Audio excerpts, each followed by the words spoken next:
നമസ്കാരം. ഇന്ന് നമുക്ക് ഇക്കണോമിക്സ് എന്താണെന്നും അതിന്റെ പ്രധാനപ്പെട്ട ബ്രാഞ്ചസ് ഏതാണെന്നും നോക്കാം.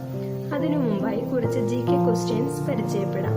ആൻസേഴ്സ് മറക്കാതെ കമന്റ് ബോക്സിൽ രേഖപ്പെടുത്തുമല്ലോ കൂട്ടുകാരെ. നമുക്ക് രാഷ്ട്രപിതാവിൽ നിന്ന് തന്നെ തുടങ്ങാം. സ്വാതന്ത്ര്യമാണല്ലോ നമുക്ക് ഏറ്റവും വലുത്. ലോക്ക്ഡൌൺ കാലത്ത് അത് നാം ഏറെ മനസ്സിലാക്കിയിരിക്കുന്നു. പാരതന്ത്ര്യം ഇല്ലാതിരുന്നിട്ട് പോലും സുരക്ഷയ്ക്ക് വേണ്ടിയുള്ള ചെറിയൊരു സ്വാതന്ത്ര്യക്കുറവ് നമ്മെ അസ്വസ്ഥമാക്കി. അപ്പോൾ 1947 ആഗസ്റ്റ് 15 മുമ്പുള്ള കാര്യം നമുക്ക് ആലോചിക്കാനേ കഴിയില്ല.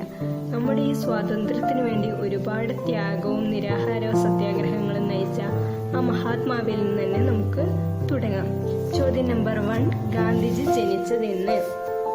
2, ഗാന്ധിജി ദക്ഷിണാഫ്രിക്കയിലേക്ക് പോയ വർഷം. 3, ദക്ഷിണാഫ്രിക്കയിൽ വെച്ച് വർണ്ണവിവേചനത്തിന്റെ പേരിൽ ഗാന്ധിജിയെ ഇറക്കിവിട്ട റെയിൽവേ സ്റ്റേഷൻ ഏതാണ്? അടുത്തത് ഗാന്ധിജിയുടെ ഇന്ത്യയിലെ ആദ്യ സത്യാഗ്രഹം. അടുത്ത ക്വസ്റ്റ്യൻ, ഗാന്ധിജി ഇന്ത്യയിൽ മുഴുവൻ ശ്രദ്ധിക്കപ്പെട്ടു തുടങ്ങിയ സത്യാഗ്രഹ സമരം. ഗാന്ധിജി ആത്മകഥ എഴുതിയ ഭാഷ. ഗാന്ധിജി തന്റെ ആത്മകഥ എഴുതിയത് എവിടെ വെച്ച്? ഇനി നമുക്ക് നമ്മുടെ ടോപ്പിക്കിലേക്ക് കടക്കാം. ഇവിടെ ആദ്യം ഇക്കണോമിക്സ് എന്ന സബ്ജക്റ്റ് എന്താണെന്ന് നോക്കാം. ഇക്കണോമിക്സിന്റെ പിതാവായ ആഡം സ്മിത്ത് പറഞ്ഞിരിക്കുന്നത് economics is the study of wealth of nation. രാജ്യത്തെ സമ്പത്തിനെ കുറിച്ചുള്ള പഠനമാണ് ഇക്കണോമിക്സ് എന്നാണ് അദ്ദേഹം പറഞ്ഞത്. അതിനുശേഷം വന്ന പല ഇക്കണോമിക്സ്റ്റുകളും പല ആൾക്കാരും ഇക്കണോമിക്സിനെ പല രീതിയിൽ നിർവചിച്ചിട്ടുണ്ടെങ്കിലും ആൽഫ്രഡ് മാർഷൽ വെൽഫെയർ എന്നെ അടിസ്ഥാനമാക്കി പറഞ്ഞപ്പോഴും ഏറ്റവും ആക്സെപ്റ്റബിൾ ആയിട്ടുള്ള ഇക്കണോമിക്സിന്റെ ഡെഫിനിഷൻ സ്കേഴ്സിറ്റി ഡെഫിനിഷനാണ്. ലയണൽ റോബിൻസ് ഇൻട്രൊഡ്യൂസ് ചെയ്ത സ്കേഴ്സിറ്റി ഡെഫിനിഷനാണ് ഏറ്റവും അംഗീകരിക്കപ്പെട്ട ഒരു ഡെഫിനിഷൻ. അതായത് economics is a science which studies human behaviour as a relationship between ends and scarce means which have alternative use.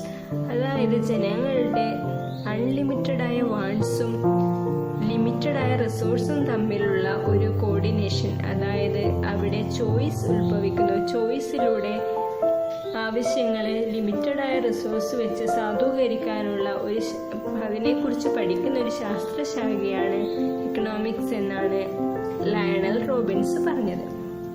ഇവിടെ പ്രധാനമായും ഇക്കണോമിക്സിനെ 2 ബ്രാഞ്ചസ് ആയി തിരിച്ചിരിക്കുന്നു.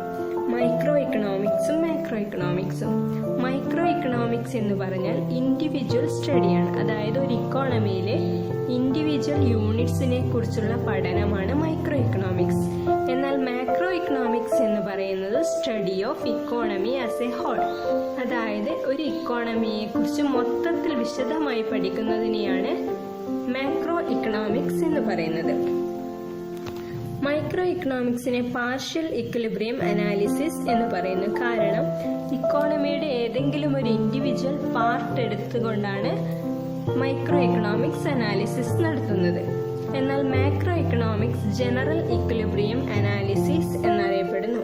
കാരണം ഒരു ഇക്കോണമിയുടെ ജനറൽ ആയിട്ടുള്ള അതായത് മൊത്തത്തിലുള്ള ഇക്വിലിബ്രിയത്തെ കുറിച്ച് പഠിക്കുന്നതിനാലാണ് macro economics general equilibrium analysis എന്നറിയപ്പെടുന്നത്. അതുപോലെ micro economics worm's eye view ആണ്. അതായത് ഒരു പുഴുവിന്റെ ഒരു ചെറിയ കണ്ണിലൂടെ എങ്ങനെ ഇക്കോണമിയെ നോക്കിക്കാണുന്നു, അതായത് ഒരു ചെറിയ ഭാഗം മാത്രം ഉള്ള കാഴ്ചപ്പാട്, അതാണ് വേംസ് ഐ വ്യൂ എന്നതുകൊണ്ട് അർത്ഥമാക്കുന്നത്. എന്നാൽ ബേർഡ്സ് ഐ വ്യൂ ആണ് മാക്രോ എക്കണോമിക്സ്. അതായത് ഒരു ബേർഡ് മുകളിൽ മരക്കൊമ്പിലിരുന്നാൽ കാണാവുന്ന ചുറ്റുമുള്ള വിശാലമായ ലോകം. ഇക്കണോമിക്സ് യൂണിറ്റ്സിനെ വിശാലമായി നോക്കിക്കാണുന്നതാണ്, ജനറലായി നോക്കിക്കാണുന്നതാണ് മാക്രോ എക്കണോമിക്സ്. അതിനാലാണ് ബേർഡ്സ് ഐ വ്യൂ എന്ന് പറയുന്നത്. Micro economics deals with house holds and firms decision. അതായത് ഇൻഡിവിജ്വലിന്റെ ഡിസിഷനും ഫേംസിന്റെ ഡിസിഷനുമാണ് ഇത് മൈക്രോ ഇക്കണോമിക്സ് കൈകാര്യം ചെയ്യുന്നത്. എന്നാൽ മാക്രോ ഇക്കണോമിക്സ് കൈകാര്യം ചെയ്യുന്നത് അഗ്രഗേറ്റ് ഡിസിഷൻ ആണ്. ഒരു ഇക്കോണമിയുടെ ജനറൽ ആയിട്ടുള്ള മൊത്തത്തിലുള്ള ഡിസിഷൻസ് ആണ് മാക്രോ ഇക്കണോമിക്സ് കൈകാര്യം ചെയ്യുന്നത്. Micro economics studies individual prices versus macro economics studies overall price level. അതായത് ജനറൽ പ്രൈസ് ലെവലാണ് മാക്രോ ഇക്കണോമിക്സ് കൈകാര്യം ചെയ്യുന്നത്. എന്നാൽ ഇൻഡിവിജ്വൽ കമ്മോഡിറ്റിയുടെ പ്രൈസ് ആണ് ഇത് മൈക്രോ എക്കണോമിക്സ് കൈകാര്യം ചെയ്യുന്നത്. അതേപോലെ തന്നെ micro economics analyse demand and supply of goods. whereas macroeconomics analyze aggregate demand and aggregate supply. ഇക്കോണമിയുടെ മൊത്തത്തിലുള്ള ഡിമാൻഡിനെയും സപ്ലൈയെയും കുറിച്ച് മാക്രോ എക്കണോമിക്സ് അനലൈസ് ചെയ്യുമ്പോൾ ഓരോ ഇൻഡിവിജ്വൽ കേസിലും ഡിമാൻഡും സപ്ലൈയും എങ്ങനെയാണെന്ന് മൈക്രോ എക്കണോമിക്സ് അനലൈസ് ചെയ്യുന്നു. അതേപോലെ തന്നെ micro economics is the study of individual income, വേറാസ് macro economics is the study of national income. അതായത് ഒരു രാജ്യത്തിന്റെ ദേശീയ വരുമാനത്തെക്കുറിച്ചാണ് മാക്രോ എക്കണോമിക്സ് പഠിക്കുന്നതെങ്കിൽ മൈക്രോ എക്കണോമിക്സ് പഠിക്കുന്നത് ഇൻഡിവിജ്വൽ യൂണിറ്റ്സിനെ കുറിച്ചാണ്. മൈക്രോ എക്കണോമിക്സ് പർട്ടിക്കുലർ ഗുഡ്സിന്റെ സർവീസിനെയും കുറിച്ച് പഠിക്കുമ്പോൾ മാക്രോ എക്കണോമിക്സ് കോമ്പോസിറ്റ് ഗുഡ്സിനെ കുറിച്ച് പഠിക്കുന്നു. പക്ഷേ മൈക്രോ എക്കണോമിക്സും മാക്രോ എക്കണോമിക്സും രണ്ടും കൈകാര്യം ചെയ്യുന്നത് ഇക്കണോമിക് ബിഹേവിയർ തന്നെയാണ്. അപ്പോൾ ചുരുക്കത്തിൽ മൈക്രോ എക്കണോമിക്സ് എന്ന് പറഞ്ഞാൽ ഇൻഡിവിജ്വൽ യൂണിറ്റ്സിനെ കുറിച്ച് പഠിക്കുന്നു. അതായത് ഒരു ഇക്കോണമിയിലെ ഓരോ പാർട്ടിനെയും കുറിച്ച് പ്രത്യേകം അനലൈസ് ചെയ്യുന്നു.